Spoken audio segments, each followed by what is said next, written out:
Hey guys, MacGuzman here, back with another video, and today's going to be about hiking with my family for Boy Scouts. When you're hiking, it can cover Tenderfoot, second class, and first class requirements, so you can get those passed off on just 1 or 2 hikes.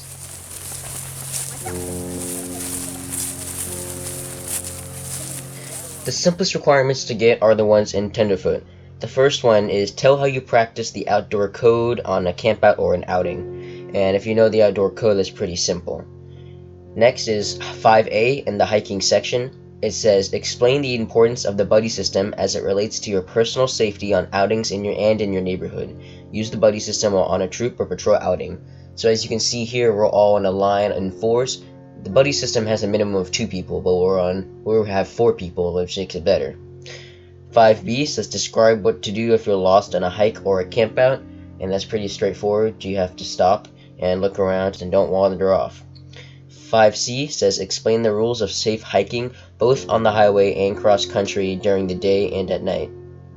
And those are some pretty simple ones that you can do just on your first or second hike, and depending on who you're with, they can help you out too. And you should have someone because of the buddy system, which also corresponds to 5A. So those 4 are the simplest you can get while you're working on Tenderfoot.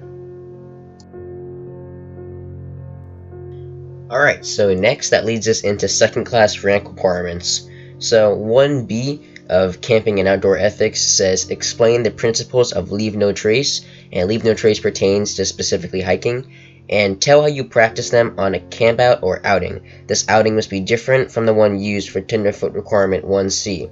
So that's why I said 1 or 2, because they need to be separate from each other. 3A says demonstrate how a compass works and how to orient a map, and use a map to point out and tell the meaning of 5 map symbols. And I don't know if you can see in my hand, but I actually had a map as well. 3B says using a compass and map together, take a 5-mile hike or 10 miles by bike, approved by your adult leader and your parent or guardian. So the 5-mile hike is fairly simple. You literally just hike for 5 miles, and all you have to do is have a compass with you and a map with you, so you'll be able to navigate yourself. 3C says describe some hazards or injuries that might occur in your hike and what you can do to prevent them. That's stuff like straying off the path, or not staying in groups, or not following the buddy system. And lastly, for navigation, 3D says demonstrate how to find directions during the day and at night without using a compass or an electronic device. Another requirement that's helpful to do is the nature part, where it says identify or show evidence of at least 10 kinds of wild animals, such as birds, mammals, reptiles, fish, or mollusks found in your local area or camping location. You may show evidence by tracks, signs, or photographs that you have taken. So when I went on a hike, I looked for tracks, and I looked for like birds flying or bugs on the ground, just simple stuff like that, as long as you show evidence of them, and then you can get that signed off as well. And that's the last of what you can get for second class when hiking. Alright, so now we're getting into the more advanced stuff when it gets into first class. So the first one you can do when you're on a hike is 1B, where it says explain the principles of tread lightly. And tread lightly is for hiking. I don't really think there's nothing you can do else besides a hike. So when you're doing hiking, you should be able to get this requirement too. It says tell how you practice tread lightly on a campout or outing. This outing must be different than the ones used for Tenderfoot requirement 1C and second class requirement 1B.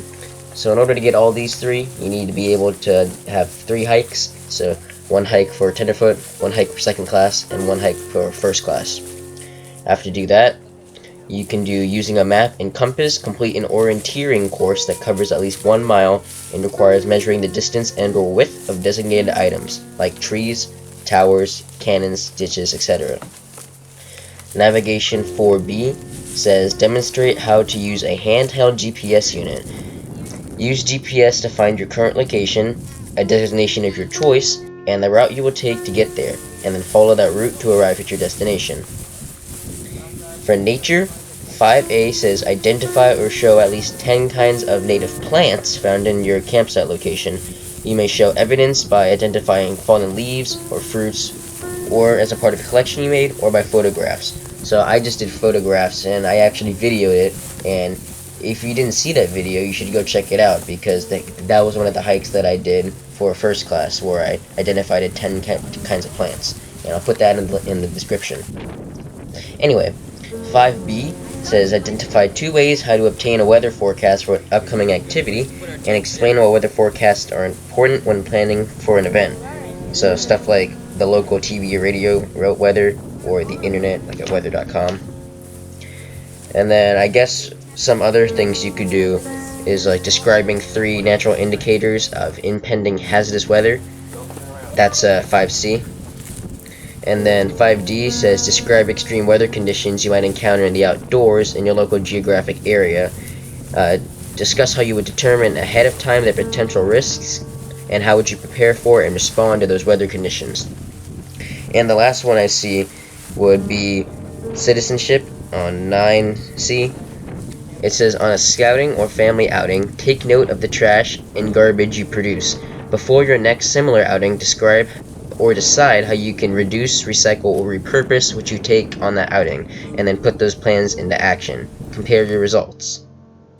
So, those are some of the ones you can do on a hike for Tenderfoot, second class, and first class. I hope you enjoyed the video.